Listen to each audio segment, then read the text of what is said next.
Today's Bible story is Daniel in the lion's den. Sometimes people ask us to do something we know that we shouldn't do. It can be very hard to do the right thing when others want us to make a different choice, especially if you're afraid of what might happen. I wonder, what things are you afraid of? What's that, Francis John? You're afraid that some of the other teddies might pick on you if you don't do what they want, but you're not sure if you're brave enough to say no. Well, maybe today's Bible story might help. Today, we're going to hear all about Daniel and the choice that he had to make. He knew that the right thing could mean that he would end up being the lion's dinner, but he also knew that God was always with him and would help him to be brave. Are you ready now for our story of Daniel in the lion's den? Daniel was one of God's people. As a boy, the Babylonians had conquered Jerusalem, and Daniel and others were taken to live in Babylon.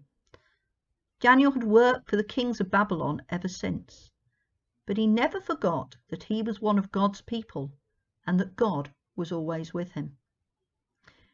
King Darius was pleased with Daniel and appointed him as his chief minister.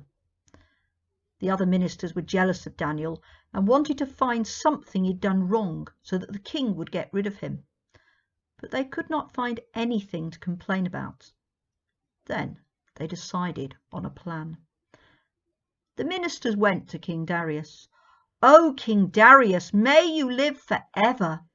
We think you are so important that there should be a law saying that if anyone prays to any other person or god except you for the next 30 days, they should be thrown into the den of lions." King Darius thought that this was a good idea. He signed the paper with the new law on it. "Now," said the ministers, "according to the law of the Medes and Persians, nothing can change this law now you have signed it." 3 times a day, Daniel always prayed to God. He would go upstairs in his house and kneel by the window which faced towards Jerusalem. He heard about the new law, but he knew that it was right to pray to God, so he continued to do so. Daniel trusted God, even though it could mean he'd be thrown into the den of lions. Daniel's enemies saw Daniel praying. "Now we have got him," they thought. They went to see the king. "Oh, King Darius," they said, "did you not make a law saying that if anyone prays to any other person or god except you for the next 30 days, they should be thrown into the den of lions?" "Yes," said King Darius, "and according to the law of the Medes and Persians, nothing can change it." "Well, King Darius," the ministers said, "Daniel is not obeying your law. 3 times a day he says prayers to his God." King Darius was very upset. He spent all day thinking how he could save Daniel, but he knew that according to the law of the Medes and Persians, there was nothing he could do to stop Daniel being thrown into the den of lions. King Darius gave the command and Daniel was thrown into the den. "May the God who you trust save you, Daniel," said the king. The king went back to his palace very upset and did not sleep. First thing in the morning, King Darius went back to the lion's den. "Daniel," he shouted, "has your God been able to save you?" "Yes," said Daniel, "I'm not hurt at all. I trusted God, and God sent an angel who made sure that the lions did not eat me." King Darius was so pleased he had Daniel brought up out of the den, and the ministers who had plotted against Daniel, they were thrown into the lion's den instead. King Darius made a new law. It said that everyone should respect Daniel's God, because Daniel's God was the living God who would rule forever and a God who did amazing things.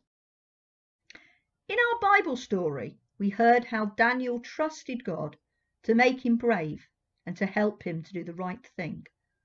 Doing the right thing can be hard. You may like to close your eyes and think of a time you had to be brave. Or maybe you need to be brave now so you can make the right choice.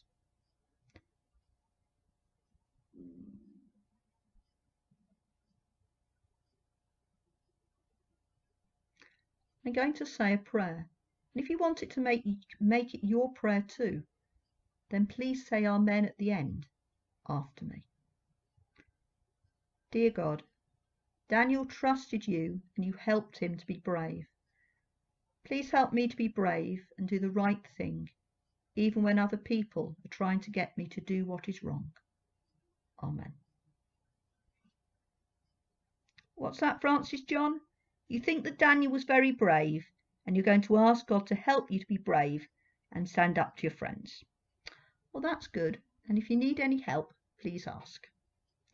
Well, thank you for joining us for our Bible story of Daniel in the Lion's Den. We look forward to you joining us again soon. So, goodbye